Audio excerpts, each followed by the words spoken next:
Este es un mensaje del pastor John MacArthur, traducido y predicado en español para el mundo de habla hispana. Como mencioné hace un momento, el próximo domingo por la mañana estaré haciendo un mensaje especial acerca de este asunto de la membresía de la iglesia y compartiendo mi corazón con ustedes. El domingo después de ese regresaremos al primer capítulo de 2 de Corintios y el texto ahí que sigue, comenzando en el capítulo 1, versículo 15. Pero en esta mañana quiero quedarme un poco más de tiempo en este asunto del tema de la conciencia.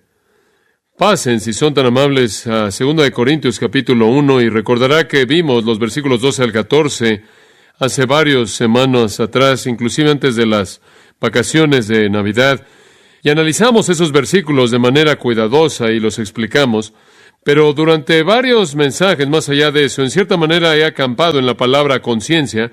Permítame leerle el versículo 12 para establecer el contexto, para profundizar un poco más en este asunto de la conciencia. Pablo escribe: porque nuestra gloria es esta, el testimonio de nuestra conciencia, que con sencillez y sinceridad de corazón, no con sabiduría humana, sino con la gracia de Dios, nos hemos conducido en el mundo, y mucho más con vosotros. Ahora recordará que el apóstol Pablo estaba siendo atacado en su integridad, su justicia, su autoridad, su credibilidad, su eficacia. Él estaba siendo atacado en todo frente, y en defensa de sí mismo él apela a la corte más elevada. La corte más elevada que está en la tierra, fuera de Dios mismo, y es la conciencia. Él no pide el testimonio de otros hombres que vengan a ayudarle, no pide que algún grupo escriba una carta de recomendación. Él simplemente dice esto: sea lo que sea que ustedes están diciendo, nuestra confianza es esta, el testimonio de nuestra conciencia. Y su conciencia estaba afirmando que él era santo y piadoso y sincero, que él se había conducido a sí mismo de manera apropiada en la gracia de Dios en el mundo y hacia los corintios. La conciencia entonces es la corte más elevada en la tierra. La conciencia es el sistema de advertencia del alma, como lo señalamos en nuestro último mensaje acerca de esto. Es la conciencia, según Romanos 2:15, la cual nos acusa o nos justifica, esto es, nos afirma como ser buenos y justos y santos, o nos condena como alguien que está actuando de manera mala, pecaminosa, impía. Y francamente, la conciencia es el mejor crítico porque conoce los secretos más profundos de nuestro corazón y nadie más los conoce fuera de Dios. Si vamos a tener una vida en paz y vamos a tener una vida tranquila, como Pablo la llamó una vida tranquila y en paz, y vamos a disfrutar de la felicidad y la satisfacción, vamos a tener el tipo de gozo que hace que nuestro corazón se regocije y nos da la libertad de servir a Dios con gusto y felicidad y sin restricción. Entonces tenemos que tener una conciencia limpia. Realmente esa debe ser la meta y el deseo de todo creyente, el poder decir lo que Pablo dijo: pueden acusarme lo que quieran, pero el testimonio de mi conciencia es este, que estoy viviendo en santidad y en sinceridad piadosa. Debemos experimentar ese tipo de afirmación por parte de nuestra conciencia. Y eso es desafiante, porque el pecado afecta toda nuestra vida, todo nuestro ser, lo más profundo de nuestro ser. La pecaminosidad se encuentra en la médula del alma humana. Jesús dijo, por ejemplo, en Mateo 5, versículos 19 y 20, del corazón salen los malos pensamientos, los homicidios, los adulterios, fornicaciones, robos, testimonios falsos, calumnias. Estas son las cosas que contaminan al hombre. Y después dice él: el hombre malo del mal tesoro de su corazón saca lo que es malo, porque de la abundancia del corazón habla la boca. Lucas 6:45. En otras palabras, en la profundidad del corazón humano está la pecaminosidad que permea todo y se levanta para crear el tipo de palabras y el tipo de acciones que identificamos como pecaminosas. Francamente, es la naturaleza humana el amar el pecado y el odiar a Dios. La mente carnal, Romanos 8:7, dice, es enemistad contra Dios. Nacemos amando el pecado, amándonos a nosotros mismos, odiando la justicia y odiando a Dios. Sin embargo, aunque nacemos de esa manera, escuche esto, el pecado no es una debilidad, una falla por la cual no podemos ser hechos responsables. Es un antagonismo energético deliberado en contra de Dios que emana de nuestra voluntad. Los pecadores, de manera libre, deliberada y gustosamente escogen el pecado. En otras palabras, El pecado que hay en nosotros se manifiesta a sí mismo en una rebelión deliberada, intencional en contra de Dios. La Biblia dice que los pecadores razonarán en sus corazones de esta manera. Salmo 12:4 dice, con nuestra lengua prevaleceremos, nuestros labios son nuestros, ¿quién es Señor sobre nosotros? Como si dijeran, Dios no tiene derecho alguno sobre mi vida, yo voy a decir lo que quiero y haré lo que yo quiero. Isaías 57:4 caracteriza a los pecadores como niños rebeldes, quienes abren sus bocas y le sacan la lengua a Dios. El pecado anhela derrocar a Dios, quitarlo de su trono, usurpar su autoridad y colocarse a sí mismo en el lugar de Dios. Todo el pecado, por lo tanto, se encuentra en su núcleo un acto de orgullo. El orgullo dice, muévete, Dios, yo estoy a cargo, voy a hacer lo que yo quiero. Por lo tanto, todo el pecado en su médula es blasfemia. Todo el pecado en su núcleo es blasfemia porque ataca a Dios. Y cuando llegamos a este mundo, amamos el pecado, y entonces amamos nuestra rebelión, y amamos nuestro orgullo, y amamos nuestra blasfemia. Nos deleitamos en ella, y buscamos toda oportunidad que podemos para manifestarlo. Pero tenemos un problema, tenemos una conciencia. Y la conciencia nos dice que somos culpables. Nos amartilla.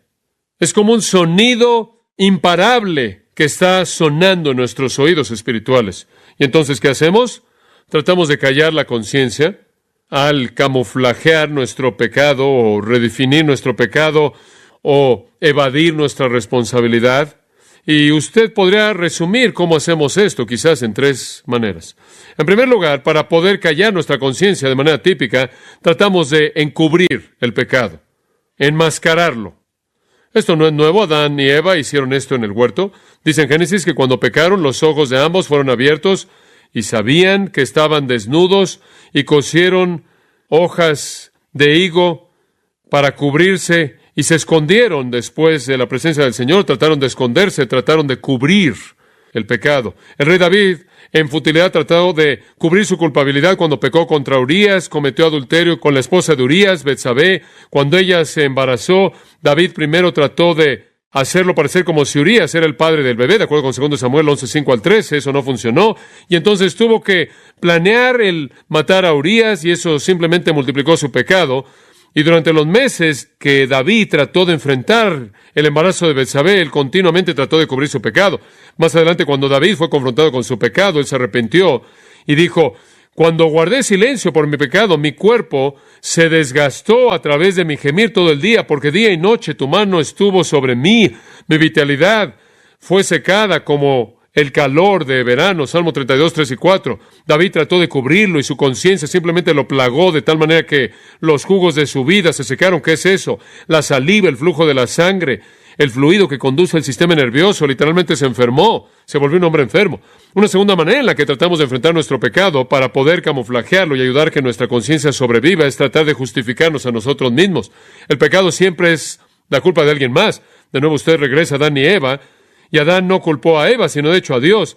Y él describió a Eva como la mujer que tú me diste, y por lo tanto él no estaba solo culpando a su esposa, sino también a Dios. De manera típica, la gente trata de justificar su pecado porque creen que tienen alguna razón válida. Se convencen a sí mismos diciendo que está bien porque realmente son víctimas de algún poder exterior a ellos, algún poder ajeno a ellos, otra fuente. En nuestra día, inclusive, llamamos al pecado enfermedad, nos llamamos a nosotros mismos víctimas, negamos que hemos hecho algo que realmente está mal. La mente humana es interminablemente creativa en tratar de justificarse a sí misma, y la manera de pensar pervertida nos hace hacer eso.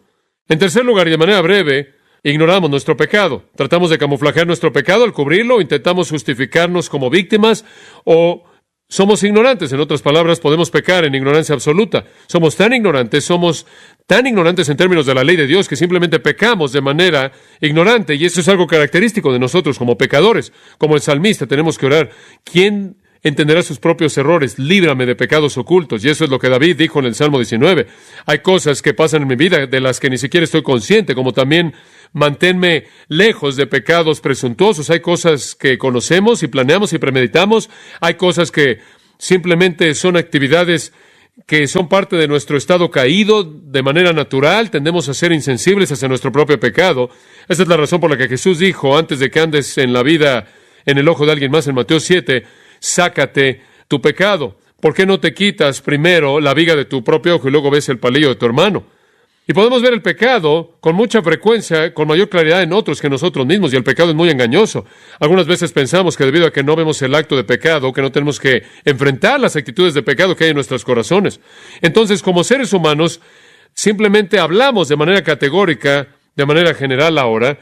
Como seres humanos tenemos una conciencia. La conciencia es motivada cuando pecamos. Es motivada por la ley más elevada conocida en nuestros corazones, y debido a que inclusive la gente pagana tiene la ley de Dios escrita dentro de ellos, de tal manera que saben lo que está bien y lo que está mal, su conciencia los aflige con culpabilidad. Tienen que enfrentar eso. ¿Cómo lo hacen? Normalmente lo cubren, lo justifican de alguna manera, o simplemente lo ignoran porque están tan ocupados en su vida, están mal informados acerca de las cosas de Dios, que no saben lo que Dios dice acerca de su pecado. Inclusive, si en algún lugar en el pasado supieron de eso, ya lo han olvidado lo que una vez conocieron, y entonces el pecado puede llevarse a cabo en las vidas de la gente y ni siquiera son sensibles a ello. Se está volviendo ahora un patrón tal en su vida que ni siquiera lo identifican como pecado. Ahora, esa es una manera muy peligrosa de vivir, porque en últimas lo va a condenar a usted. En últimas lo va a enviar al infierno, porque usted está camuflajeando aquello que tiene que reconocer para venir al Salvador, ¿no es cierto? Y hemos hablado de eso. Ahora, quiero profundizar un poco en esto, porque me preocupa mucho esto en todas nuestras vidas. Y simplemente quiero hacer algunas preguntas en esta mañana y tratar de responderlas para que podamos profundizar en esto. La primera pregunta es esta: ¿qué es el pecado? Debemos tener alguna idea clara de lo que es el pecado. El pecado, según las Escrituras, es 1 Juan 3:4, la transgresión de la ley. Esto significa, el pecado es cualquier violación de la ley de Dios. Cualquier persona que practique el pecado también practica la impiedad. Como lo dice una versión, el pecado es transgresión de la ley, es una violación de la ley de Dios. Cualquier falta de conformidad al estándar moral perfecto de Dios es pecado. Ahora, la demanda central de la ley de Dios es esta. ¿Cuál es el primer mandamiento? Amarás al Señor tu Dios con todo tu corazón, alma, mente y fuerzas, ¿verdad? Y el segundo es este: amarás a tu prójimo como a ti mismo. Entonces, la cúspide de todo pecado es violar esos dos. La cúspide de todo pecado es no amar a Dios. Esa es la violación primordial. Y se manifiesta cuando Juan 16 dice que el Señor va a enviar al Espíritu Santo y va a convencer al mundo de pecado. ¿Cuál es el pecado del pecado? Porque no creen en mí. En otras palabras, eso va de la mano con no amar al Señor, es no amar al Señor Jesucristo. Por eso 1 Corintios 16:22 dice: si alguno no amara al Señor Jesucristo, sea anatema. Entonces, el pecado definitivo, la cúspide del pecado, la suma del pecado es la falta de amor a Dios, falta de amor hacia Cristo. Esa es la cúspide de todo pecado, esa es la suma de toda la pecaminosidad. La mente carnal, Romanos 8:7 de nuevo, no se sujeta a la ley de Dios y no puede. Entonces, una persona no regenerada no puede guardar la ley de Dios, y por lo tanto él peca y peca y peca y peca. Y el pecado que guía el desfile es la falta de amor hacia Dios, la falta de amor hacia Cristo, y junto con ello, el amor que va de la mano hacia sí mismo, que se manifiesta en orgullo. Nuestro odio natural de la ley es tal que, inclusive sabiendo lo que la ley demanda, no hace nada sino motivar más desobediencia. Escuche lo que Pablo escribió: las pasiones pecaminosas son despertadas por la ley, y no habría llegado a conocer el pecado fuera de la ley. No habría conocido acerca de la codicia si la ley no hubiera dicho no codiciarás, pero el pecado, tomando oportunidad a través del mandamiento, produjo en mí la codicia de todo tipo. Romanos 7:5-7. Pablo dijo: leí acerca de un pecado y después supe lo que era y después me vi a mí mismo haciéndolo. En lugar de que la ley de Dios me ayude a derrotar el pecado, la ley de Dios simplemente despertó el pecado. Entre más supe del pecado, más cosas en mi corazón quise cometer. Así es la inclinación del pecador hacia el pecado. Entre más aprende acerca de la ley de Dios, más peca él. La ley no le va a ayudar. La ley simplemente va a motivar el pecado. De hecho, Romanos 1:32 dice: supongo que el resumen de todo, aunque ellos, conociendo la ley de Dios, que los que practican esas cosas son dignos de muerte, no solo hacen lo mismo, sino que se deleitan en aquellos que lo practican. Ellos conocen la ley de Dios, saben que lleva a la muerte, pero lo hacen de cualquier manera y aplauden a los otros que lo hacen. Es sorprendente. Ahora, nuestra cultura entera en la actualidad refleja esta pasión por el pecado.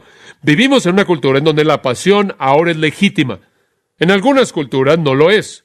Y entonces hay restricciones sociales en lo mismo, pero no en la nuestra. Nuestra cultura entera refleja este amor apasionado hacia el pecado y nadie quiere aparentemente estorbarlo. En ningún lugar esto es más visible que en el mundo de los medios masivos de comunicación. Los medios masivos de comunicación se han convertido en los voceros de los pecados más bajos del hombre, y en ningún lugar es más vil que en MTV. MTV, llamado música, televisión en inglés, transmite imágenes interminables de sexo, drogas y violencia, de manera interminable. Su programación de manera deliberada está diseñado para apelar a los deseos de los ojos, los deseos de la carne y la vanagloria de la vida.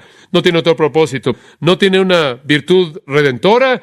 No tiene la intención de hacer que la gente sea moral, hacerlos buenas, ayudarles a pensar de manera profunda. No tiene la intención de educarlos, no tiene la intención de informarles, tiene la intención de liberar su pasión. Esa es su misión primordial, ese es su propósito entero.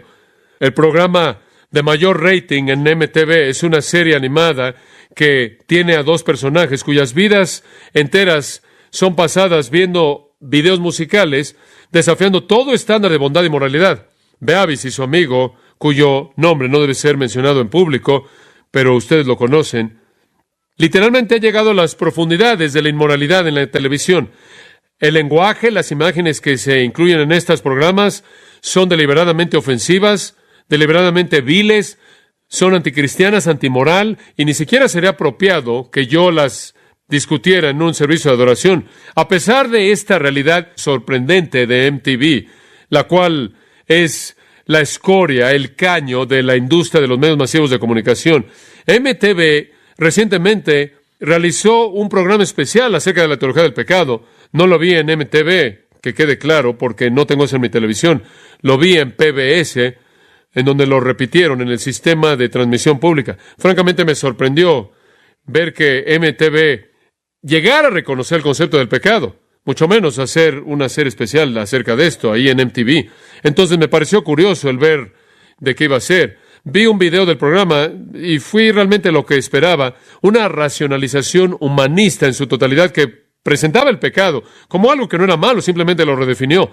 Hubieron cierto tipo de conductas que dijeron que no se podían evitar. Algunas cosas eran imprudentes, no se aconsejaba que se hicieran, y a veces era no amable hacer ciertas cosas, pero no había nada inherentemente impío en nada, y no había nada que ofendiera a Dios, porque realmente no había Dios. Ahora, la serie estaba diseñada en torno a los 7 pecados mortales, y si alguno de ustedes tiene un trasfondo del catolicismo, probablemente han oído de los 7 pecados veniales o mortales. No se enlistan así en la Biblia, pero en la época medieval, algunos teólogos medievales elaboraron una lista de lo que pensaban que eran los pecados, los 7 pecados veniales. Es una lista algo familiar. Aquí están el orgullo, la avaricia, la lujuria, el enojo, la envidia, la glotonería y la pereza. No una lista bíblica, pero un grupo clásico, probablemente elaborado por algunos teólogos medievales. El propósito no era identificar todo el pecado, sino identificar las actitudes de raíz de todo el pecado. Notará que esos son 7 pecados, llamados los 7 pecados mortales, no acciones, son actitudes. Orgullo, avaricia, lujuria, enojo, envidia, glotonería y pereza. Esos dan lugar a ciertas palabras, ciertas acciones. Pero esos, pensaron los teólogos, en cierta manera en las cosas que yacían detrás de toda la conducta humana pecaminosa. Ahora, en MTV, los 7 pecados veniales fueron retratados como todo menos mortal. De hecho, lo que hicieron fue encontrar ahí partes de personajes de caricaturas, extractos de películas bien conocidas, y entrevistas con celebridades, y algunos rockers, y algunas personas que están involucradas en rap, y entrevistas con personas en el centro comercial, y todo fue editado para proveer un comentario de estos pecados. Y estas son las respuestas típicas. Queen Latifah, una cantante de rap, dijo: el orgullo es un pecado, no estaba consciente de eso. La actriz Christy Alley estuvo de acuerdo y dijo, y cito, no creo que el orgullo es un pecado, creo que es algo que un idiota inventó. Fin de la cita.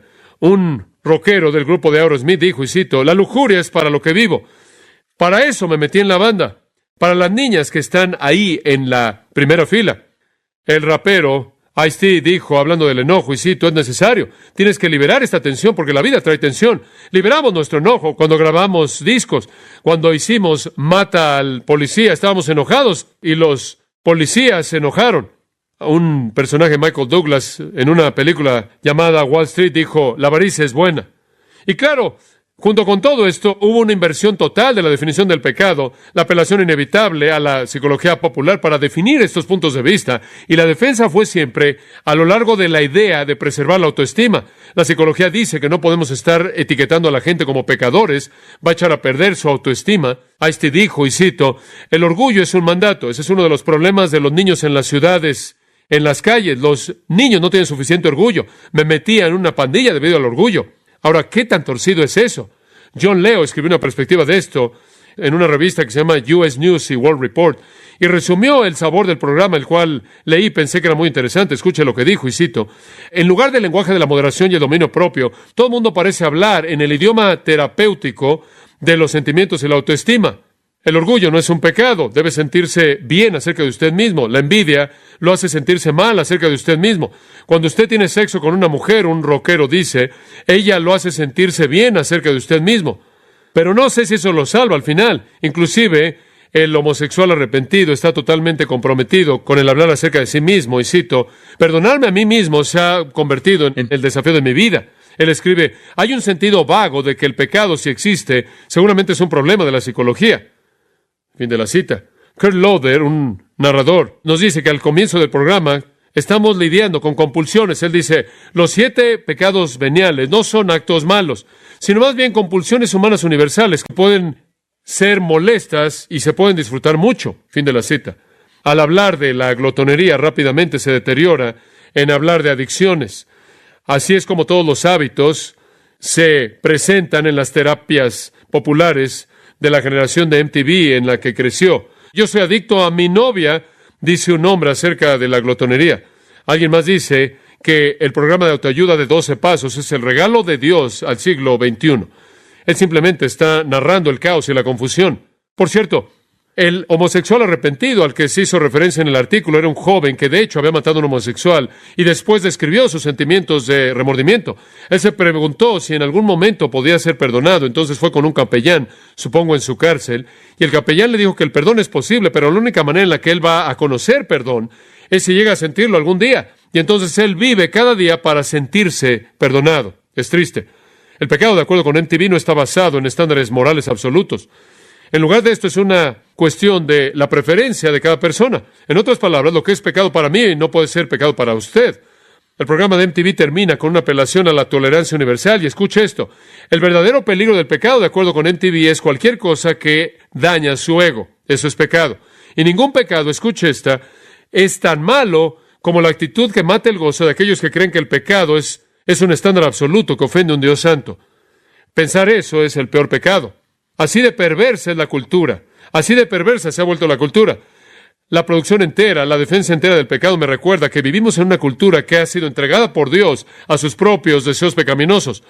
La gente ama su pecado y van a ir a extremos para justificarlo y racionalizarlo. Y mientras hagan eso, se condenan a sí mismos, ¿no es cierto? Porque si usted no define la enfermedad apropiadamente, usted nunca va a llegar a la cura apropiada. Usted no puede llegar a la salvación a menos de que entienda el pecado. Obviamente, entonces, este tipo de manera de pensar es mortal y condenador para aquellos que son engañados por él. Pero también es verdad, y aquí es donde quiero avanzar, no nos queda mucho tiempo, este tipo de manera de pensar, y esto es lo que me preocupa, este tipo de manera de pensar ha invadido la manera de pensar de los cristianos, y así ha sido. Los cristianos han seguido esta redefinición de la cultura, de la conducta humana. Así también las iglesias. Las iglesias que antes no toleraban el adulterio, la fornicación, y la homosexualidad, y la mentira, y el engañar y cualquier otro tipo de cosas, se han vuelto muy tolerantes en la actualidad. Las iglesias que antes querían confrontar el pecado ya no lo confrontan.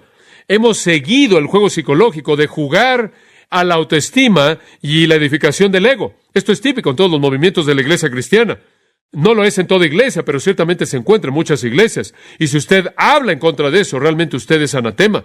Le hemos permitido al mundo redefinir la ley moral de Dios, inclusive redefinir la naturaleza de Dios y hacerlo más tolerante del pecado, de lo que Él es.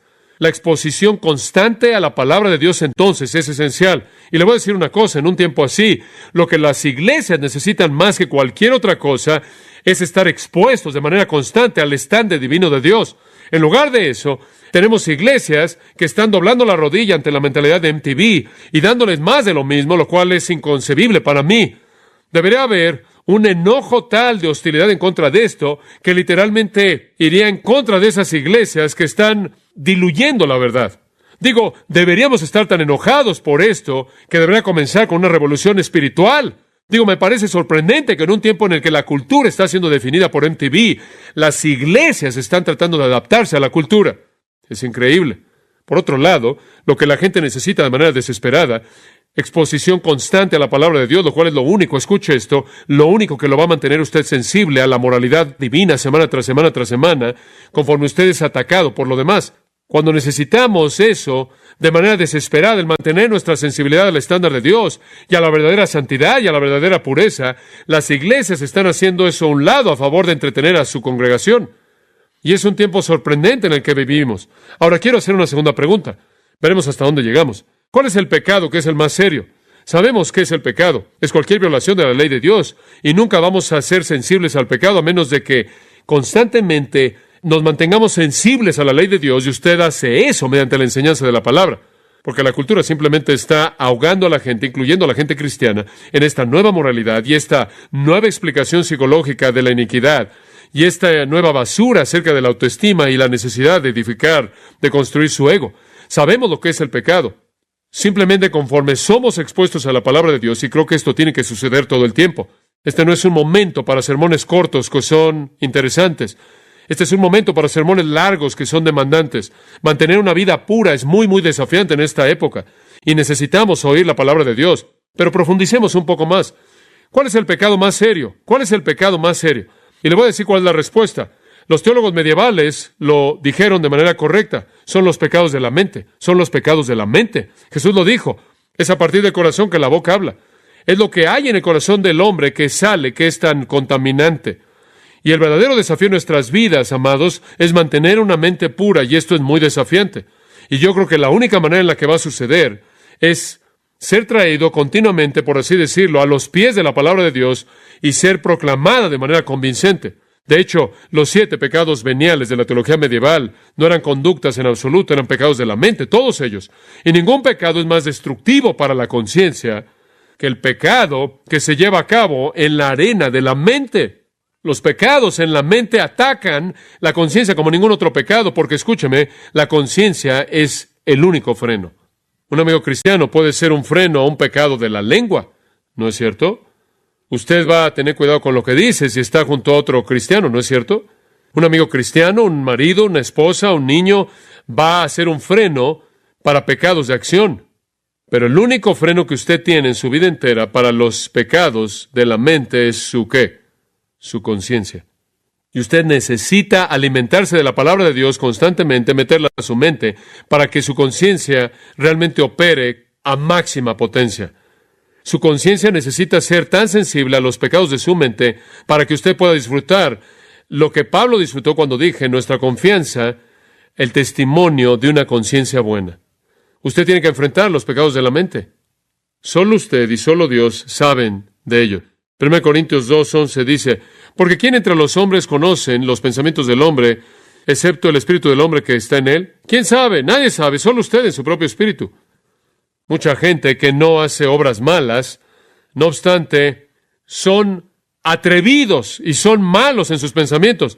No actúan de manera mala porque hay presión externa y hay razones de peso por no hacerlo, pero están involucrados en la maldad en sus mentes. Un hombre quien, por ejemplo, se abstiene de la fornicación por temor de ser sorprendido, se podrá convencer a sí mismo de que está bien satisfacer en su propia mente fantasías pecaminosas, porque él cree que nunca nadie va a descubrir un pecado privado como ese. Pero la realidad es que el pecado que él entretiene de manera deliberada en su mente puede ser 1000 veces más malo que cualquier cosa que jamás llegaría a ser delante de otros. Y las Escrituras dicen que su culpabilidad es igual delante de Dios como si lo actuara. Esa es la razón por la que su conciencia es tan demandante, tan imparable. Como puede ver, el satisfacer pecados de pensamiento, meterse en ese tipo de cosas es molestar su conciencia de manera directa, atacarla de manera directa. Y eso es simplemente tener culpabilidad interminable y la ausencia de gozo. Aquellos cuyos pensamientos son impuros no pueden tener conciencias limpias, conciencias puras. La culpabilidad es inherente en el pensamiento malo. Cuando los pensamientos están contaminados, la conciencia inmediatamente es contaminada y la conciencia grita. A los puros, dijo Pablo a Tito en el capítulo 1, versículo 15, todas las cosas son puras, pero a los que son inmundos, nada es puro. Tanto su mente como su conciencia está contaminada. Cuando la mente está contaminada, la conciencia está contaminada. Nada daña a la conciencia más que el hábito de meterse en pensamientos malos. desafortunadamente, una vez que se ha comenzado la práctica, se vuelve demasiado rápida. Y por cierto, este es el pecado que no necesita oportunidad alguna. ¿Ha notado eso? No se necesita a nadie, ni a nada, ni ningún lugar en particular. Los pecados de la mente pueden suceder en cualquier lugar, en cualquier momento, bajo cualquier circunstancia. Y esa es la razón por la que cuando usted comienza a cultivar pecados de la mente, usted se coloca en una situación totalmente aterradora porque no puede escapar.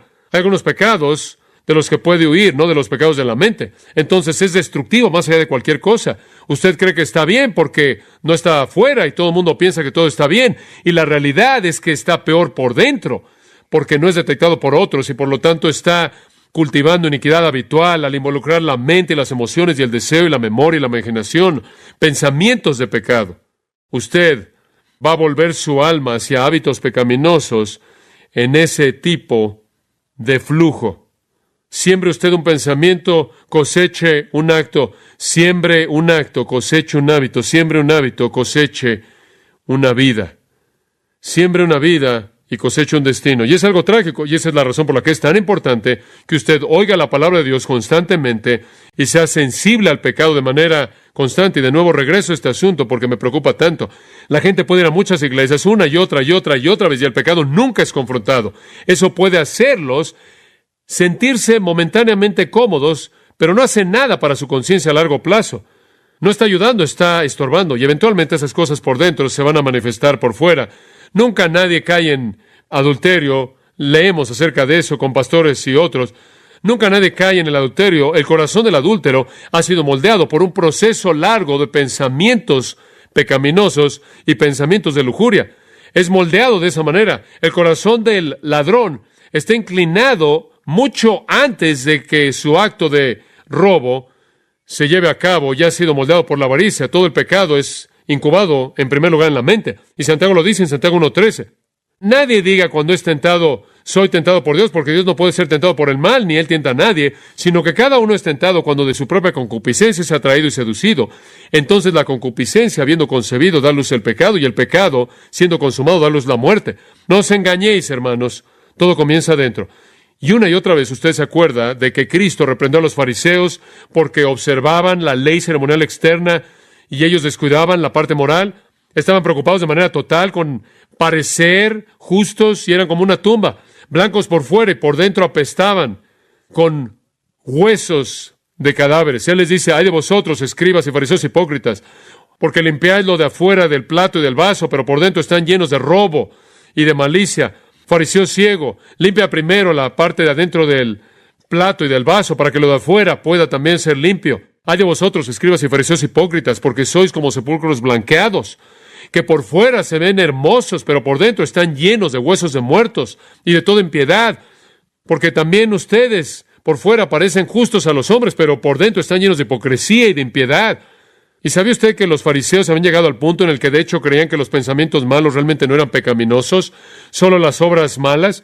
Y esa es la razón por la que Jesús les dijo, habéis oído que se dijo a los antiguos, no mataréis, y cualquiera que matare será culpable de juicio. Pero yo os digo que cualquiera que se enoje contra su hermano será culpable de juicio. Habéis oído que se os dijo, no cometeréis adulterio, pero yo os digo que cualquiera que mire a una mujer para codiciarla ya adulteró con ella en su corazón. No solo el homicidio es pecado, sino también el enojo. No solo el adulterio es pecado, sino también la lujuria. Trate de decirle eso a nuestra cultura. ¿Qué debe estar pasando en nuestras mentes? ¿Qué debe estar pasando en las profundidades de nuestras mentes y corazones? ¿Qué debe estar pasando ahí? Le voy a decir ¿qué? Adoración y amor a Dios. Adoración y amor a Dios. Cuando fuimos salvos para ser buenos adoradores, verdaderos adoradores. El Señor nos salvó para que fuéramos hechos verdaderos adoradores. Escuche esto. El pecar en la mente entonces es profanar el santuario mismo en donde nuestra mejor y más elevada adoración debe estarse llevando a cabo. Entonces, cultivar pecados de la mente no solo contamina la mente, sino que quita el lugar de la adoración para lo cual fuimos salvos. Y ahí de nuevo puede ser definido como una forma de blasfemia. Algunas veces es relativamente fácil el confesar y dejar actos de pecado, palabras de pecado, pero los pecados de lo que pensamos siguen y no se confiesan más que cualquier otro tipo. Son los pecados que oscurecen el alma, son los pecados que dañan la virtud, operan de manera directa en contra de la conciencia Y ahí está la conciencia peleando con todo lo que tiene en contra de este ataque. Esa es la razón por la que el Antiguo Testamento dice en Proverbios 4:23, sobre toda cosa guardada, guarda tu corazón, porque de él mana la vida.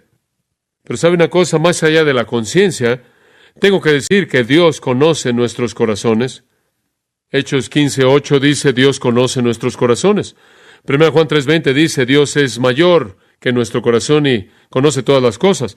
David escribió, tú entiendes mi pensamiento desde lejos y estás íntimamente familiarizado con todos mis caminos. Entonces Dios sabe si tenemos un corazón lleno de lujuria, de enojo, de avaricia, que es hostil, orgulloso, que está cultivando todos esos pecados de pensamiento, o si nuestro corazón está entregado a la adoración a Él. Salmo 44:21 dice, ¿acaso Dios no sabrá esto porque Él conoce los secretos del corazón?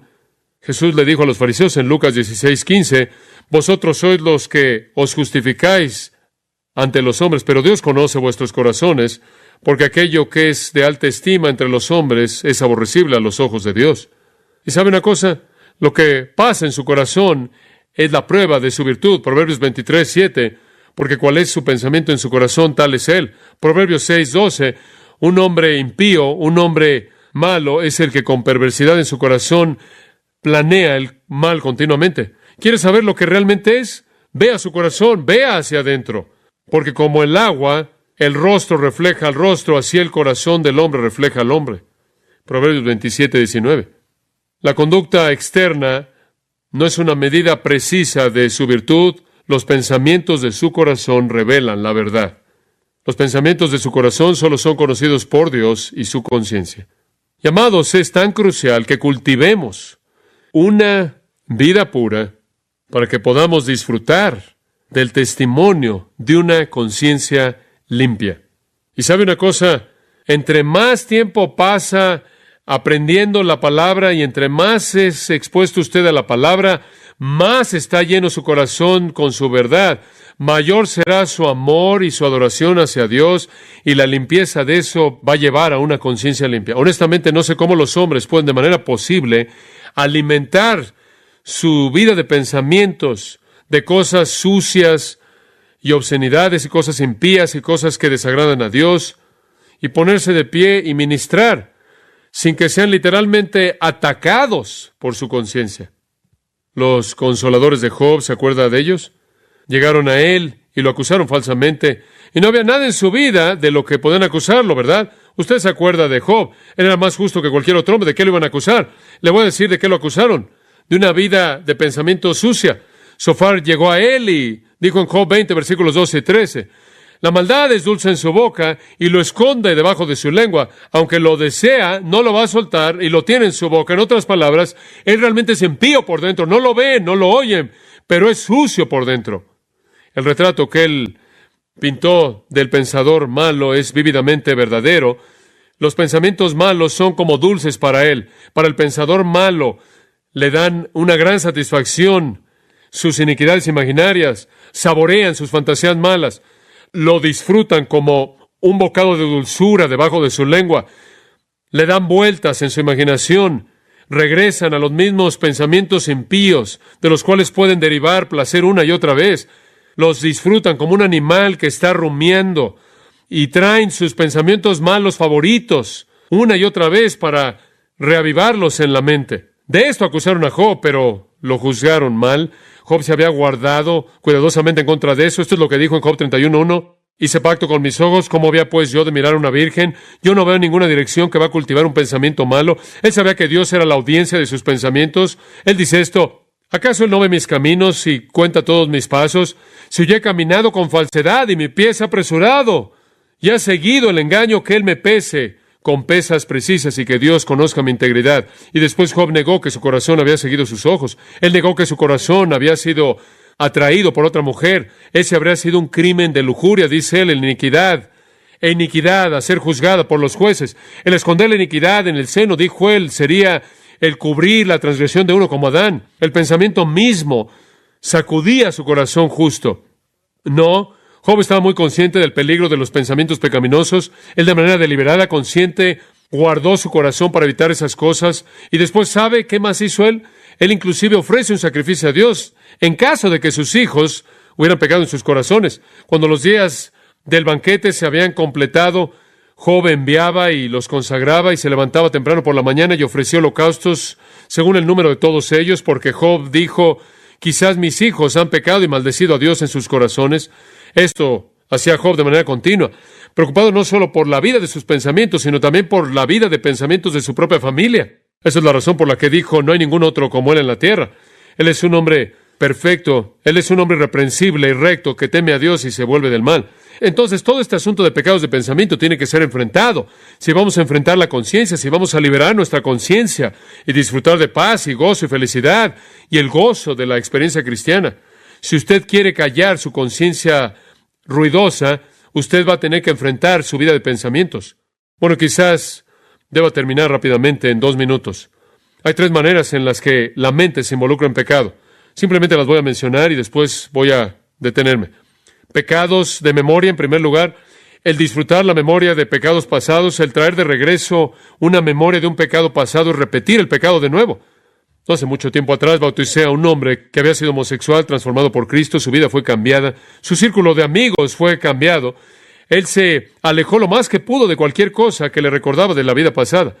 Él no era tentado por amantes antiguos, él no era tentado por los homosexuales que lo rodeaban, pero ¿sabe qué era lo que le traía una tentación incesante? Adivine, su memoria, que reciclaba todas las relaciones ilícitas de su pasado. Memorias tan vívidas, tan incrustadas en su cerebro que él pensaba algunas veces que nunca podría vencerlas. Todas las relaciones viles del pasado estaban acumuladas ahí, y si él quería, él podía decirle no a esas tentaciones, y si él quería, podía decir sí, y podía reciclar la inmundicia del pasado. El pecado tiene una manera de grabarse a sí mismo en nuestras memorias con sensaciones vívidas que no podemos sacudirnos. Y le voy a decir una cosa, me entristece cuando sé que personas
echoes of laughter still linger in the air as I trace the fading lines of our story. In this symphony of moments, I hear the melody of a love once glorious and gory. Oh, the rhythm of our hearts, a song so bittersweet, a dance of passion and pain where the past and present meet.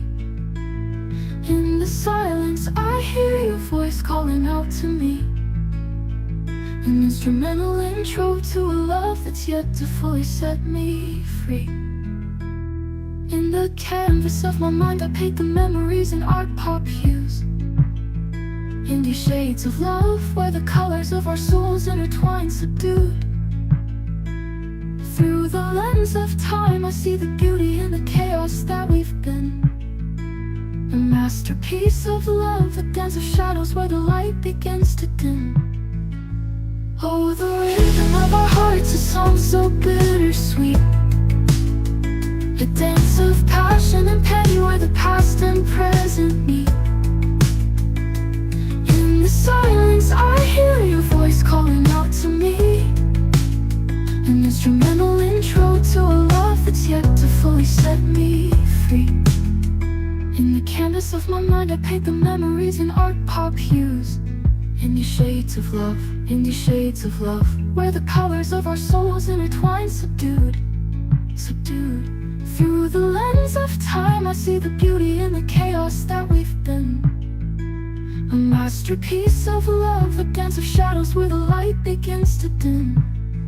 Oh, the rhythm of our hearts, a song so bittersweet, a dance of passion and pain where the past and present meet. In the silence, I hear your voice calling out to me, an instrumental intro to a love that's yet to fully set me free.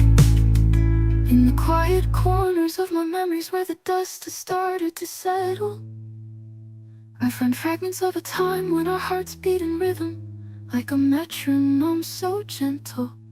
The echoes of laughter still linger in the air as I trace the fading lines of our story.